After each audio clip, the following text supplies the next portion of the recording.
sur l'attaque et sur Jokic. Moi, c'est 4, puisque c'est le nombre de saisons de Nikola Jokic avec plus de 29% d'usage.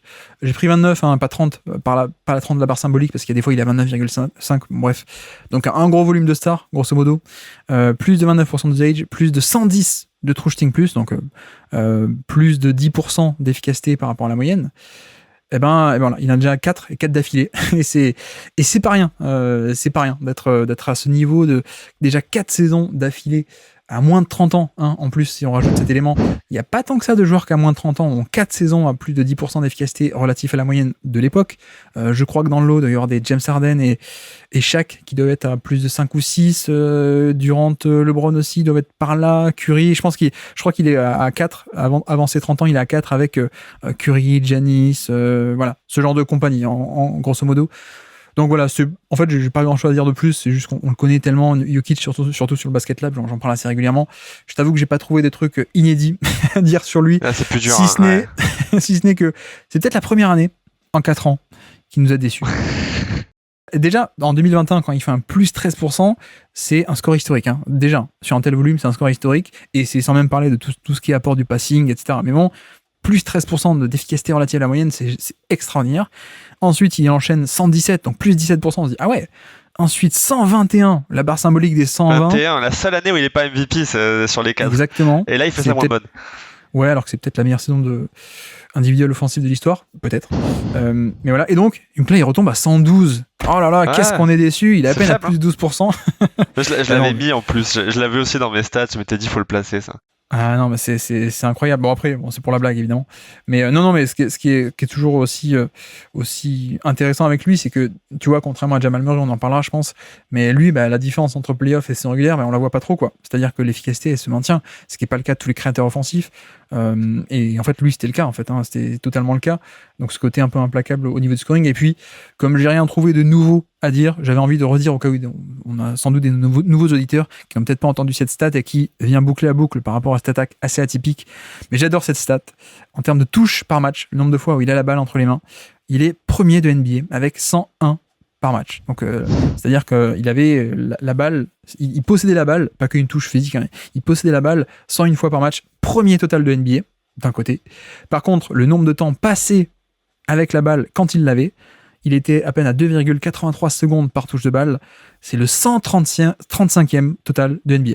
Voilà, ça Comment résumer Nikola Jokic ? Je pense qu'il n'y a pas meilleure illustration que ce différentiel entre c'est celui qui touche le plus de fois la balle dans un match, mais par contre, en termes de temps passé avec la balle entre les mains par touche de balle, par le nombre de fois où il a la balle, il n'est que 135e de NBA, donc évidemment très très loin de tout ce qui est Luka Doncic, voilà, les meneurs un peu monopolisateurs de ballon, pardon.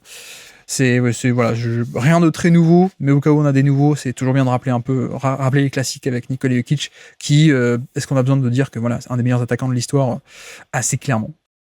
Ouais, non, mais clairement, je pense qu'il n'y a pas grand chose à ajouter, mais c'est vrai que c'est cool d'en parler parce que je pense, quand on a eu le titre l'année dernière, j'ai essayé de me dire, ok, qu'est-ce que tu peux dire sur Nikola Jokic, qu'est-ce que tu peux raconter qui soit pas nouveau, même si j'avais envie de faire un article sur lui.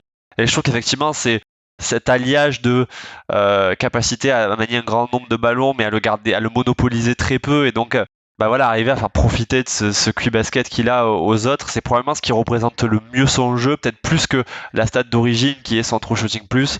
Le true shooting plus, c'est ce qui fait que c'est un joueur all-time, mais je trouve que ce QI-basket, cette capacité à faire bouger la balle de cette manière, c'est probablement ce qui représente le mieux ce qu'est Nikola Jokic, quoi. Ouais.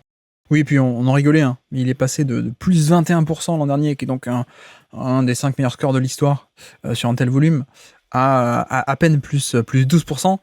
Sachez que probablement que votre superstar préféré, pour 80% d'entre vous, n'a jamais fait ce score, clairement. C'est ça. Donc voilà, on est dans une zone extrêmement élevée, à part des LeBron, Curry, Durant, Giannis l'a fait aussi une paire de fois, mais je crois qu'un Kawhi n'a jamais approché ça. Je suis pas sûr, je pense pas que Lillard l'ait fait. Harden a dû le faire quand même quelques fois, mais voilà, on est à un niveau extrêmement haut, donc voilà, si vous connaissez pas la stat, comprenez un peu l'ironie de ce très décevant 112 qui est seulement extraordinaire et qui est pas magique, qui est pas un alien comme l'an dernier.